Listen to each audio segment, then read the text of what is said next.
Welcome to SR English institute. आज हम लोग सीखेंगे कि इंग्लिश सेंटेंस बनाते समय इज एम आर के बाद किस तरह के शब्दों का इस्तेमाल किया जाता है, यानी कि इज एम आर के बाद पार्ट ऑफ स्पीच के कौन से शब्दों का प्रयोग किया जाता है।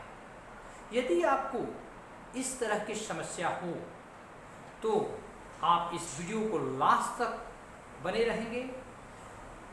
आज मैं इस एम आर के प्रयोग के पूरे राज को खोलने जा रहा हूं, तो let's start this video lecture.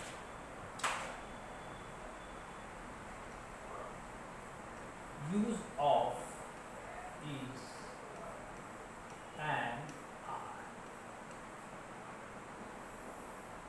यानी यह टू बी यानी इज एम आर यह है टू बी का ही एक फॉर्म है, यानी टू बी के अंतर्गत ही इज एंड और आर का प्रयोग किया जाता है।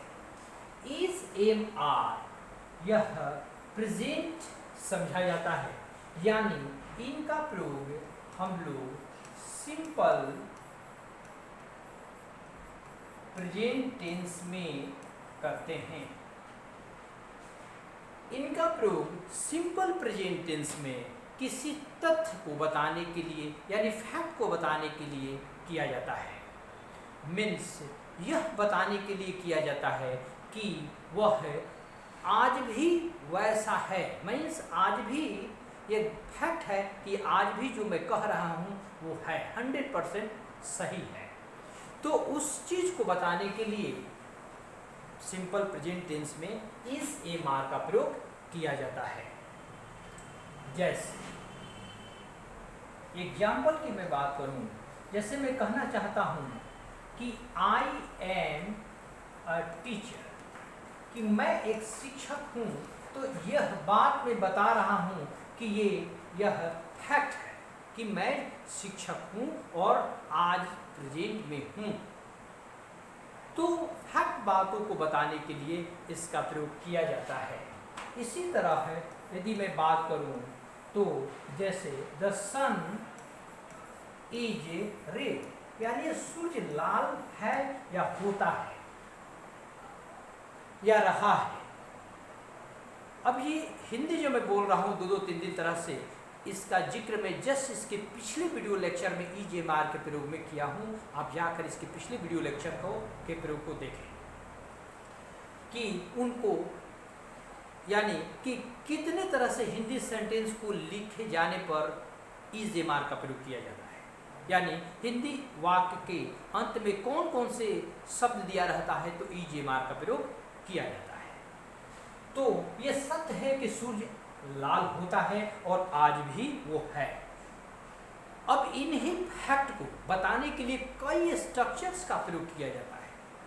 अब उन्हीं स्ट्रक्चर को आपको समझना है कि इज एम आर के बाद वो कौन कौन से परिस्थिति आएगा, कंडीशन आएगा, जहां हम इज एम आर का प्रयोग कर उस बात को बताएंगे यानी एक्सप्रेस करेंगे। तो जिसमें पहला हम कंडीशन बता रहे हैं कि इसमें पहला कंडीशन है कि सब्जेक्ट के बाद जब इज एम आर का प्रयोग करेंगे तो यहां पर एक कोई नाउन आना अनिवार्य होगा, यानी यदि इज एम आर के बाद कोई नाउन आने वाला है तो हम इज एम आर का प्रयोग कर हम उस तथ्य को यानी फैक्ट को बताएंगे। यहाँ नाउन की जो बात मैं करने जा रहा हूं, यहाँ नाउन जो होना चाहिए वो कुछ इस तरह से होना चाहिए। पहला तो बात ये होना चाहिए कि यह नाउन एक सिंगुलर होना चाहिए। दूसरा होना चाहिए कि यह नाउन प्लूरल होना चाहिए, यानी कि यदि नाउन की बात करें नंबर के आधार पर तो नाउन को दो ही भागों में बांटा गया है, एक सिंगुलर एक प्लूरल। यानी कि सिंगुलर मीन्स एक वचन, प्लूरल मीन्स बहुवचन, यानी जो एक किसी नाउन को बताए वो एक वचन है। जैसे मैं किसी एक किताब की बात करूं तो यह किताब है, तो ये एक की जिक्र कर रहा है तो वहाँ सिंगुलर माना जाएगा, और पुलर यानी किताबें हैं बहुत हो गया तो वहाँ पुलर का प्रयोग हुआ, यानी उसको पुलर समझा जाएगा। लेकिन सिंगुलर के प्रयोग में यदि बात करें तो ये डिवाइडेशन होता है, यानी कि यह भी इसका भी दो कंडीशन है। एक सिंगुलर के कंडीशन ये होगा कि यह काउंटेबल होगा, यानी कोई नाउन यहाँ पर जो आएगा वो काउंटेबल में होगा, और एक होगा ऑन काउंटेबल में होगा, यानी कि सिंगुलर काउंटेबल हो सकता है यहाँ पर नाउन, और पुलर और सिंगुलर अनकाउंटेबल नाउन हो सकता है। और यहाँ पुलर के केस में एक ही होता है तो यह हमेशा काउंटेबल ही कोई नाउन होता है, यानी कि जब भी कोई नाउन यहाँ पर आएगा पुलर के रूप में तो वो काउंटेबल माने जिसे हम गिन सकते हैं वही वाली नाउन यहाँ पर आना चाहिए। अब यहाँ पर हम इस बात को क्यों पढ़ रहे हैं, तो जस्ट मैं इसको आगे बता रहा हूँ, इसके पहले आप इसको स्क्रीनशॉट आप लोग ले लें।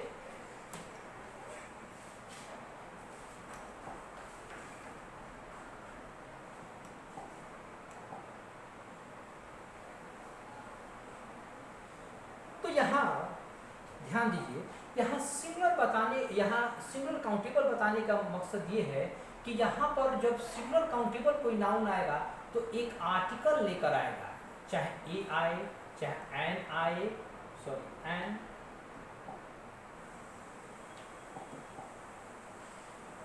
यहाँ पर एन आए या चाहे यहाँ पर द आए, यानी जब भी सिंगुलर काउंटेबल नाउन यहाँ पर आएगा तो ए एन द का प्रयोग लेकर यहाँ आएगा। लेकिन वही यहाँ पर यदि अनकाउंटेबल नाउन आए तो वो भी सिंगुलर ही होता है। यहाँ पर जो नाउन आएगा यह है नाउन, ये आपका जो नाउन लेगा यह है यहाँ पर ए एन और द का प्रयोग जनरली नहीं लेकर आएगा, यानी कि केवल यहाँ पर नाउन सीधा का सीधा यहाँ पर आएगा जो अनकाउंटेबल नाउन होगा। यहाँ पर जो नाउन लेगा यह अपने बाद यह किसी आर्टिकल को लेकर आएगा, जिसका मैं जिक्र जस्ट मैं करने जा रहा हूँ, ध्यान दीजिए। और यहाँ पर जो नाउन आएगा ये भी किसी आर्टिकल को लेगा, तो यहाँ पर ए और एन जैसे आर्टिकल को नहीं लेगा, ये खूब करेगा तो यहाँ पर द जैसे आर्टिकल को लेकर आएगा, यानी तब इसके बाद नाउन का प्रयोग होगा।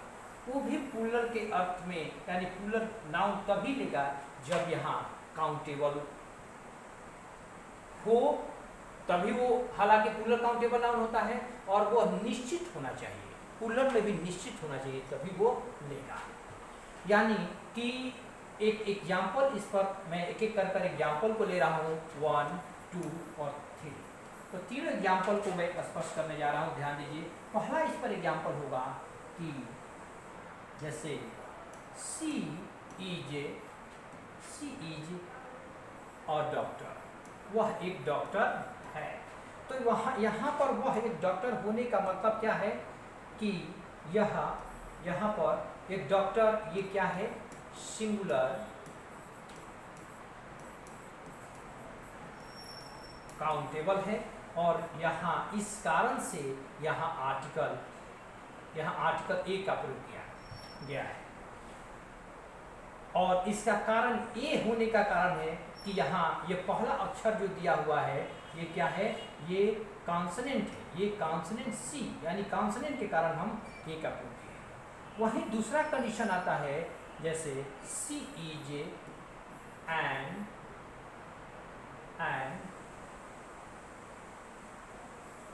और,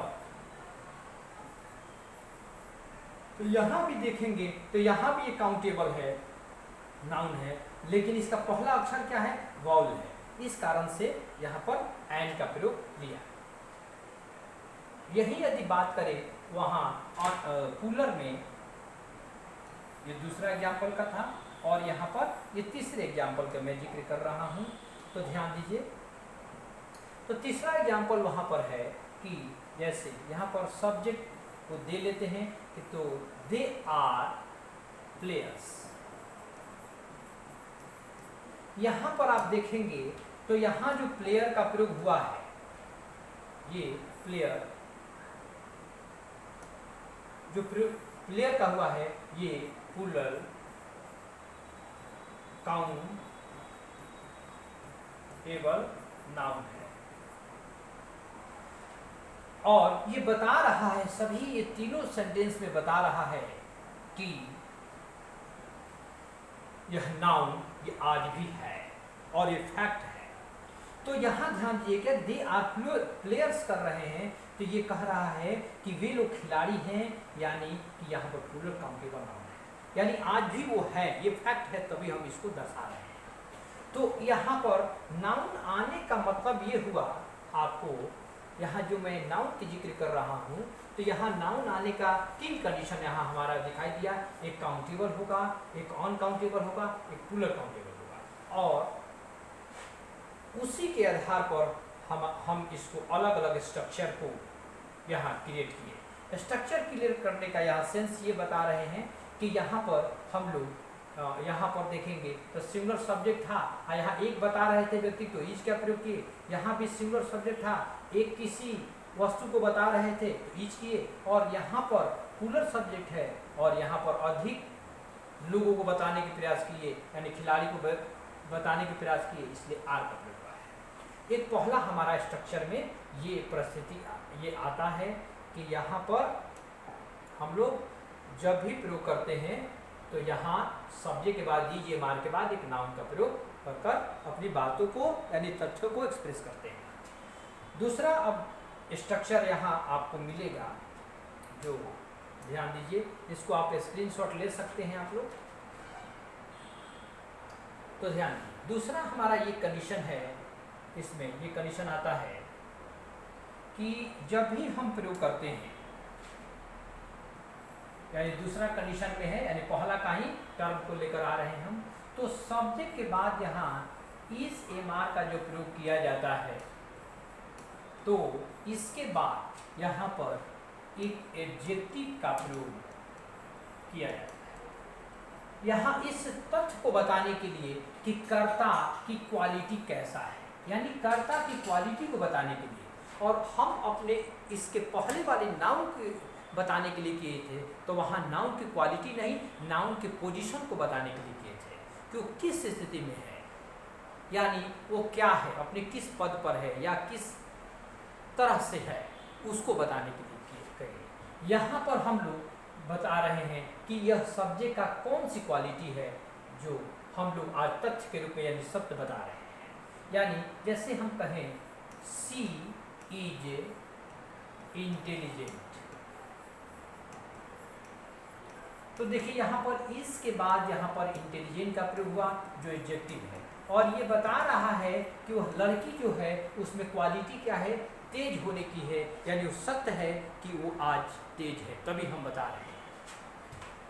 इसी तरह यदि कहें आई एम हैंडसम, तो यहाँ देखेंगे तो ये हैंडसम का मतलब होता है सुंदर, लड़का के लिए हैंडसम का प्रयोग किया जाता है और लड़की के लिए ब्यूटीफुल का प्रयोग किया जाता है। तो यहाँ मैं यदि अपने आप को बता रहा हूँ तो मैं लड़का हूँ, इसलिए यहाँ पर हैंडसम का प्रयोग किए, और ये बता रहा हूँ कि मैं हैंडसम हूँ, मेरे में क्वालिटी जो है हैंडसम का है यानी सुंदरता का है, तो हैंडसम यहाँ एक एडजेक्टिव हुआ। और ऐसे भी आप पता कर सकते हैं कि कैसे वो एडजेक्टिव हुआ, तो जिस वर्ड के अंत में सम लगा हो, जिस वर्ड के अंत में ENT लगा हो, तो जनरली एडजेक्टिव का ही पहचान है। तो ये दूसरा कंडीशन हुआ कि यहाँ पर एडजेक्टिव आएगा, इसको भी आप स्क्रीनशॉट ले सकते हैं। नेक्स्ट ये कंडीशन आता है अगला, यानी 3rd नंबर कंडीशन यहाँ मिलेगा कि सब्जेक्ट के बाद इच एम आर का जो प्रयोग होगा तो यहाँ एक एडवर्ब भी आ सकता है और आता ही है। एडवर्ब का मतलब होता है जो क्रिया की विशेषता बताए कि वो किस स्थिति में है, यानी क्रिया किस स्थिति में है, तो क्रिया के गुण को यानी क्वालिटी को उसको क्वालिफाई करता है तो एडवर्ब होता है। जैसे हम कह रहे हैं यहाँ, यदि जैसे क्लास इज ओवर, तो ओवर यहाँ पर है, ओवर क्या हुआ है, तो हुआ है, तो यहाँ पर ये एडवर्ब का काम कर रहा है। यहाँ ओवर एक एडवर्ब है, यानी क्लास इज ओवर। तो हम इस एमआर के बाद में पहला चीज पढ़े कि वहाँ पर हमने इज एमआर के बाद नाउन को रखे, दूसरा पढ़े कि इज एमआर के बाद एडजेक्टिव को रखे, तीसरा पढ़े कि इज एमआर के बाद हम एडवर्ब को रख सकते हैं और रखे भी हैं। और ये तीनों की यदि मिलाकर बात करें तो ये चौथा स्ट्रक्चर क्रिएट होगा कि शब्द के बाद इज एंड आर का प्रयोग होगा। तो ध्यान रखिए एक बात कि जब हम इस एमआर का प्रयोग करेंगे तो यहाँ पर हम तीनों को मिलाकर बात करें स्ट्रक्चर को, तो एक आर्टिकल का प्रयोग आ भी सकता है और नहीं भी आएगा, लेकिन इसके बाद एक एडवर्ब का प्रयोग हम कर सकते हैं। एडवर्ब के बाद हम एक एडजेक्टिव का प्रयोग कर सकते हैं। एडजेक्टिव के बाद हम एक नाउन का प्रयोग कर सकते हैं। यहाँ पर यदि नाउन सिंगुलर होगा तो एन लेगा, प्लूरल होगा तो एन नहीं लेगा। यानी तीसरा कंडीशन है कि हम किसी इज एमआर के बाद में article plus adverb plus adjective plus noun का प्रयोग कर सकते हैं, और इसी ऑर्डर में कभी भी हम अरेंज करेंगे, क्योंकि आर्टिकल किसी एडजेक्टिव को क्वालिफाई कर सकता है और करता है। जनरली वो नाउन के लिए आता है, लेकिन ये इसके पहले इस चीज़ को क्वालिफाई करते हुए आगे किसी को रखता है। तो ध्यान रखिए, आर्टिकल के बाद एडवर्ब, एडवर्ब का प्रयोग इसलिए करते हैं क्योंकि वो एडजेक्टिव को क्वालिफाई करता है, यानी विशेषता बताता है, तो इसलिए उसके पहले आया है। और एडजेक्टिव यहाँ पर आने का मतलब ये है कि ये एडजेक्टिव किसी नाउन को क्वालिफाई करता है, यानी नाउन की विशेषता बताता है। जैसे ही इज अ वेरी हैंडसम, वह एक बहुत सुंदर लड़का है। तो यहाँ आर्टिकल हुआ, यहाँ एडवर्ब हो गया, यहाँ एडजेक्टिव हुआ, और यहाँ पर वह एक नाउन। ये तीनों स्ट्रक्चर का ऊपर का मिलाकर के एक स्ट्रक्चर यहाँ तैयार किया गया, और तीनों ये मिल करके ये एक नाउन का ही निर्माण कर रहा है। इसके जस्ट पिछले वाली वीडियो लेक्चर में हम देखे थे कि हम आर्टिकल का प्रयोग एडवर्ब के पहले नहीं किए थे। इसका वजह है क्योंकि जब भी एडवर्ब का प्रयोग होगा और उसके पहले यदि कोई उसके बाद यदि कोई नाउन नहीं आएगा तो हम आर्टिकल का प्रयोग नहीं करते हैं। और नाउन एडवर्ब तभी लेगा जब एक एडजेक्टिव आएगा तब। तो यहाँ अकेला एक एडवर्ब था, इसलिए आर्टिकल का प्रयोग नहीं हुआ। इसी तरह एडजेक्टिव भी यदि अकेला आता है, यानी कि उसके बाद एडजेक्टिव के बाद कोई नाउन नहीं रहता है, तो भी हम आर्टिकल का प्रयोग नहीं करते हैं। इसका जिक्र हम लोग आर्टिकल के चैप्टर में करेंगे। और नेक्स्ट कंडीशन आता है, यानी पांचवा कंडीशन है कि इज एमआर के बाद हम इन्फिनिटिव के रूप में 2 + V1 का प्रयोग कर एक नाउन का प्रयोग कर सकते हैं। जब हम ऐसे स्ट्रक्चर का निर्माण करते हैं तो यहाँ 2 + V1 एक नाउन की तरह काम करता है, जिसे जिरंड कहा जाता है। और जिरंड एक क्रियार्थक नाउन होता है, जिसका हिंदी होता है जिरंड नहीं, इन्फिनिटिव के रूप में हम करते हैं। यह यहाँ इन्फिनिटिव है, याद रखिएगा। पीछे मैंने इसको जिरंड बोल दिए। जैसे इन्फिनिटिव है, और इन्फिनिटिव यानी कि किसी वर्ब के पहले टू का प्रयोग होना, और इन्फिनिटिव एक वर्बल नाउन होता है जिसका अर्थ क्रियार्थक संज्ञा कहा जाता है। और यह भी यहाँ भी संज्ञा है, लेकिन यह ऑब्जेक्ट के रूप में है, लेकिन ये वर्ब के बाद संज्ञा रखा गया है, इसलिए यह एक ऑब्जेक्ट का काम करेगा। और यहाँ पर ये इन्फिनिटिव है, जो ये एक कॉम्प्लीमेंट का काम करेगा इस वर्ब के बाद। यानी ईजेएमआर के बाद में जब हम नाउन के रूप में या इन्फिनिटिव के रूप में किसी वर्ड का इस्तेमाल करते हैं या जिरंड के रूप में करते हैं, जिरंड मीन्स वर्ब में आईएनजी, तो वो एक कॉम्प्लीमेंट का काम करता है, न कि ऑब्जेक्ट का। तो यहाँ पर आप स्क्रीनशॉट ले लें।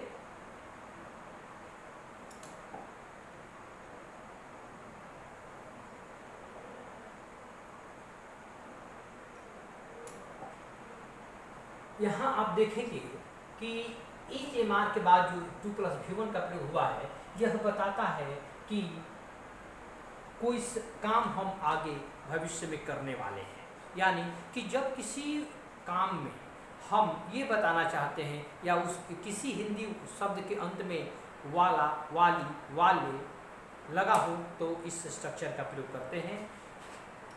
यानी ये बताने के लिए कि मैं भविष्य में इस काम को करने वाला हूँ, यानी फ्यूचर की तरह सेंटेंस को एक्सप्रेस करते हैं। जैसे ही इज टू अर्न मनी, यानी ये कह रहा है कि मैं पैसा कमाने वाला हूँ, यानी कि अभी मैं नहीं रहा हूँ, लेकिन आगे भविष्य में जल्द कमाऊंगा।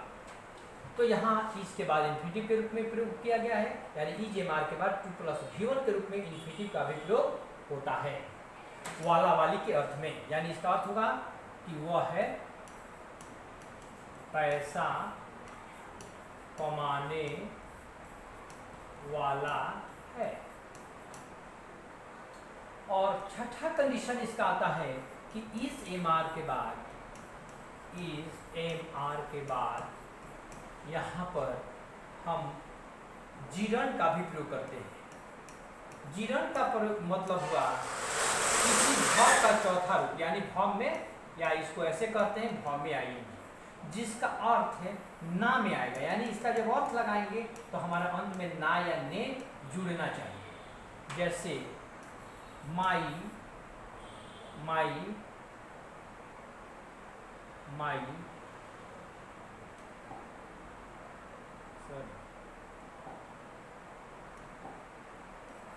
माई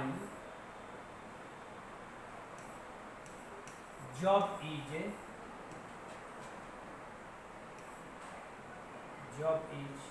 डांस, यानी मेरा जो काम है ये नाचना है। यानी यह कह रहा है कि मेरा कार्य नाचना, मेरा कार्य नाचना है। यानी कि जब वर्ब का चौथा रूप लगा है तो यह एक जिरंड की तरह है, और जिरंड किसी ईजेएमआर के बाद आता है। ये वर्ब का चौथा रूप है, लेकिन ये वर्ब का चौथा रूप होते हुए भी हमारा रहा है, रही है का अर्थ नहीं दे रहा है, नानी के अर्थ दे रहा है। तो समझिएगा कि उस कंडीशन में उसको जिरंड कहेंगे। और वही रहा है, रही है का अर्थ देने लगेगा तो समझ जाएंगे कि वो प्रेजेंट पार्टिसिपल है जो चौथे रूप में है, जिसका अर्थ रहा है, रही है। तो ऐसी कंडीशन में पहचान इसका ये है कि यहाँ पर सब्जेक्ट के रूप में जो होगा ना, जनरली ज़्यादातर सजीव पाया जाएगा। तो उस कंडीशन में रहा है, रही है का अर्थ लगाने लगते हैं, और आईएनजी लगा हुआ है। और यदि रहा है, रही का अर्थ नहीं दे रहा है, इसका मतलब है कि वो ना में अर्थ देगा। इसका दो ही कंसेप्ट हो सकता है। तो उस कंडीशन में यह जिरंड होगा और ये कॉम्प्लीमेंट कहा जाएगा, और उसका अर्थ ना लेने में लगाएंगे। तो जैसे में हम यहाँ यूज़ कर रहे हैं एक और स्ट्रक्चर नेक्स्ट जो था 7 नंबर स्ट्रक्चर, जिसमें रहा है, रही है का यूज़ कर रहे हैं ईजेएमआर के बाद V4 के रूप में यदि हो तो। जैसे यहाँ पर V4 के रूप में है, तो देखिए यहाँ भी ईजेएमआर के बाद में V4 था। जो स्ट्रक्चर मैंने पीछे बताया कि यहाँ भी ईजेएमआर के रूप में भी यहाँ पर V4 आया, लेकिन यहाँ पर इसका अर्थ ना में लगाए या ने में लगाते हैं, और यहाँ पर अर्थ रहा है, रही है और रहे हैं में लगाते हैं। इसका कारण ये है कि यहाँ पर जनरली ये यहाँ पर याद रखेंगे सजीव दिखाई देगा, यहाँ पर जनरली निर्जीव दिखाई देगा। जनरल ऐसा नहीं है कि यहाँ पर सजीव नहीं आ सकता है ना लेने के अर्थ में, लेकिन जनरली ऐसा होगा कि आपको यहाँ निर्जीव का सेंस रहेगा और यहाँ पर सजीव का रहेगा। जैसे शी इज ए डांसिंग, यानी वह नाच रही है।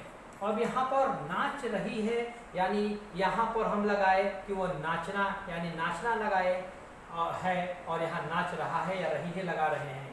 तो यहाँ पर आईएनजी लगने का मतलब ये हुआ कि क्रिया का काम कर रहा है, यहाँ पर ये नाउन का काम कर रहा है, क्योंकि नाचने का काम जो है ये व्यक्ति यानी लड़की करती है, लेकिन जॉब यानी डांसिंग का काम जॉब नहीं करता है, यानी नाचने का काम जॉब नहीं करता है, ये केवल नॉन एक्शन है। यानी कि जब हम किसी क्रिया को नॉन एक्शन में दर्शाते हैं यानी एक्शन में नहीं दर्शाते हैं, वो केवल बताने का काम करते हैं, तो उस कंडीशन में वो अपना अर्थ ना मिलने लगता है। और जब हम किसी क्रिया को एक्शन के रूप में बताते हैं यानी वो उसमें काम होता है, तो ऐसे को एक्शन कहा जाता है, तो वो कंडीशन में वहाँ पर उसका अर्थ रहा है रही लगाते हैं। यानी कि हाँ डांसिंग एक एक्शन में है, यानी कि जब ये नाचती है तो इससे मूवमेंट होता है, लेकिन यहाँ पर ये कह रहा है कि वह नाचना उसका काम है, तो वो यहाँ नाचने की काम करने की बात नहीं कर रहा है, केवल ये बता रहा है कि वो नाचना उसका काम है, यानी उस काम को बता रहा है न कि कर रहा है। यहाँ पर ये बता रही है कि जब मैं करती हूँ तो नाचने का काम करती है, यानी मूवमेंट में आता हूँ, माने उसका बॉडी से मूवमेंट होता है, तो यानी कि यहाँ पर ये हमारा एक्शन में है, इसलिए यहाँ पर रहा है रही का प्रयोग किया गया। यहाँ पर एक्शन का बात नहीं है, यहाँ पर नॉन एक्शन है, यानी इसलिए इसको हम लोग जिरन कहेंगे, और ये जिरन भी वर्बल नाउन ही होता है। अगला ये कंडीशन है, आप इसको स्क्रीनशॉट ले लें। अगला ये कंडीशन है इसमें कि इसका प्रयोग तभी करते हैं यानी इसका नंबर होगा, इसका जो नंबर है अगला ये 8 नंबर है कि सब्जेक्ट के बाद जब हम EJMR का प्रयोग करते हैं तो यहाँ किसी एक प्रीपोजिशन का भी प्रयोग कर सकते हैं। अब प्रीपोजिशन के बाद हम नाउन को रख सकते हैं, यानी ये भी एक कंडीशन आपको दिखाई देता है प्रयोग करते समय। जैसे she is in her car, ये नाउन की तरह है, हर एडजेक्टिव के साथ नाउन लिया, तो ध्यान दीजिए यहाँ एक प्रीपोजिशन है और यहाँ नाउन है, तो ये कह रहा है कि she is in her car, यानी वह अपनी कार में है, तो यह दोनों मिलकर के यदि बात करें एडजेक्टिव प्लस नाउन तो नाउन का ही निर्माण करता है। तो यहाँ नाउन हुआ दोनों मिलकर, इन यहाँ पर आकर के एक प्रीपोजिशन और ये बता रहा है कि वह किस स्थान पर है, तो वह कार में है, तो यहाँ पर प्रीपोजिशन के बाद नाउन का प्रयोग किया जाता है। तो ऐसा भी हमारा एक देखने को कंडीशन मिलता है कि किसी EJMR के बाद प्रीपोजिशन का प्रयोग कर हम किसी नाउन को रखें। और भी बहुत सारे कंडीशन हैं जिनके बाद EJMR के बाद रखा जाता है। जैसे अगला यदि कंडीशन बात करें तो सब्जेक्ट के बाद EJMR के बाद हम एक डायरेक्ट किसी सेंटेंस में गोइंग टू का प्रयोग करते हैं। गोइंग टू प्लस ह्यूमन का प्रयोग कर किसी भविष्य में जल्द होने वाले कार्य को दर्शाते हैं, यानी यहाँ ओ का मतलब ऑब्जेक्ट है। जैसे आई एम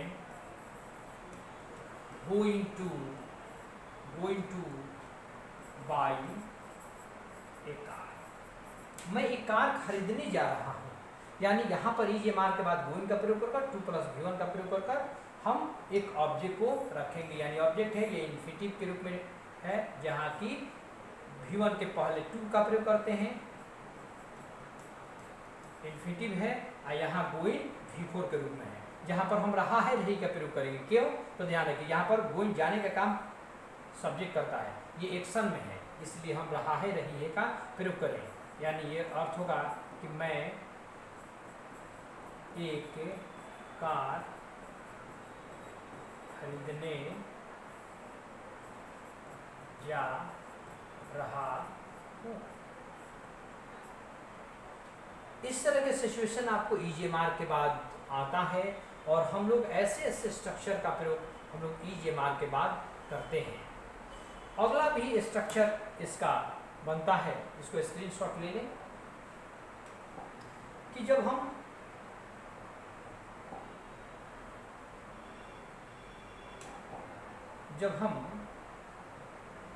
किसी 10वां स्ट्रक्चर है कि सब्जेक्ट के बाद हम EJMR का प्रयोग करते हैं,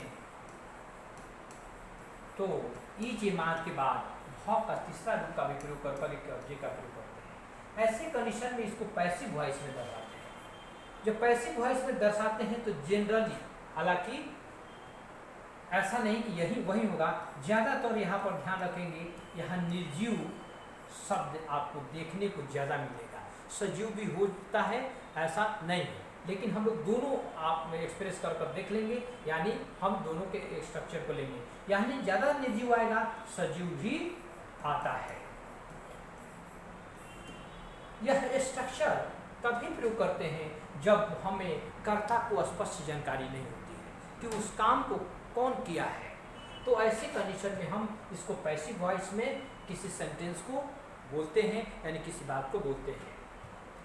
जैसे this book is read by Raj, यानी इसका मतलब है कि इस किताब को राज के द्वारा लिखा जाता है, चाहे लिखा गया है, ये भी आप कह सकते हैं। ध्यान रखिए, यहाँ पर हम जो काम को किया है यहाँ जिक्र कर दिए। यदि यहाँ पर राज नहीं रहता, यानी आपको जानकारी नहीं होता, तो इससे हम एक्टिव वॉइस में नहीं लिख सकते हैं, यानी टेंस में नहीं लिख सकते थे। इस कारण से हम इसे पैसिव वॉइस में ले गए। हालांकि यहाँ पर हमें जानकारी है, तो दो कंडीशन में यदि जानकारी है तो हम उसको दे देंगे बाय का प्रयोग कर कि वो कर्ता कौन किया है।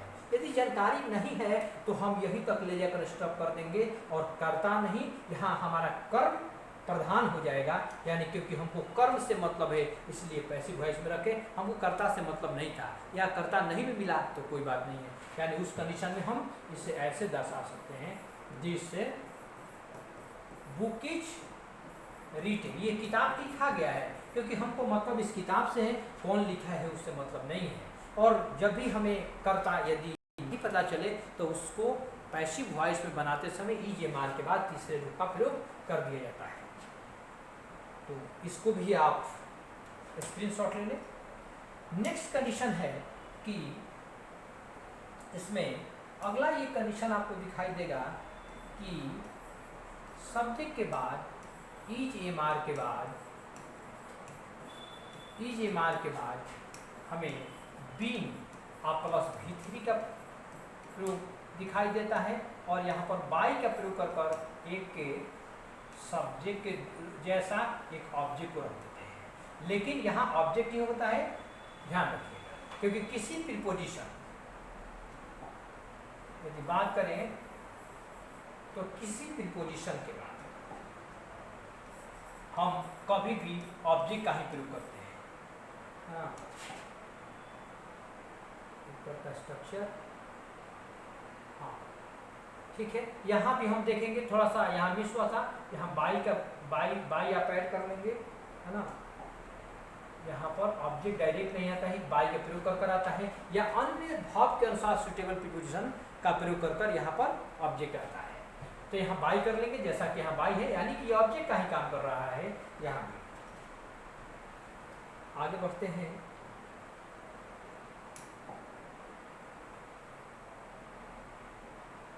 यहाँ ध्यान दीजिएगा,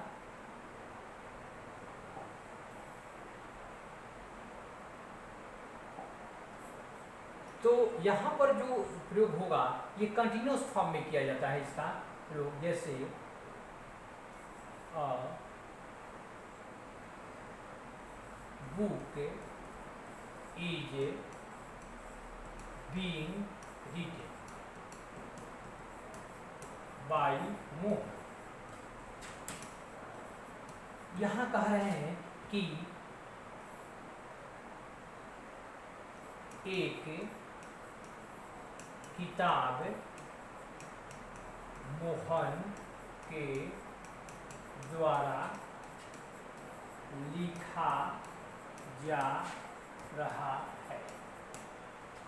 यानी कि जब भी हम किसी व्यक्ति के द्वारा किसी कार्य को दर्शा रहे हैं और वो काम कंटिन्यू हो रहा है, अभी भी मैं बोल रहा हूँ कि यदि काम जारी है यानी लिखने का काम प्रेजेंट टाइम में वो जारी है, तो इस स्ट्रक्चर का प्रयोग हम लोग करते हैं। तो यहाँ पर स्ट्रक्चर का प्रयोग करने का मकसद यह भी है कि हम कर्ता को प्रधान मान रहे हैं। ऐसे में भी सब्जेक्ट यदि है तो ठीक है, यदि पता नहीं हो तभी इसका प्रयोग करेंगे। अदरवाइज यदि सब्जेक्ट हमको जनरली स्पष्ट होता है तो हम लोग एक्टिव वॉइस के प्रेजेंट कंटिन्यूअस टेंस पर इस सेंटेंस को लिखते हैं, है ना। लेकिन यहाँ लिखने का एक और बात होता है कि जब हम कर्ता यानी कि इसके ऑब्जेक्ट प्रधान होता है, यदि हम ऑब्जेक्ट पर ज़्यादा जोर देना चाहते हैं और उस बात को लेकर कोई बात को बता रहे हैं, तो हम क्या करते हैं कि पैसिव वॉइस में उस सेंटेंस को यानी ईजेएमआर के बाद बीन का प्रयोग कर तीसरे रूप का प्रयोग कर एक बाई के बाद या सुटेबल प्रीपोजिशन के बाद ऑब्जेक्ट को रख देते हैं। तो मैं उम्मीद करता हूँ कि आप लोगों को इतनी बात समझ में अच्छी तरह आ गया होगा, और इस तरह की वीडियो को देखने के लिए आप इसको लाइक, सब्सक्राइब तथा शेयर अवश्य करें। इससे मुझे मोटिवेशन मिलता है ताकि मैं और भी बेहतर से बेहतर आपको वीडियो बना सकूं। तो thank you for watching me.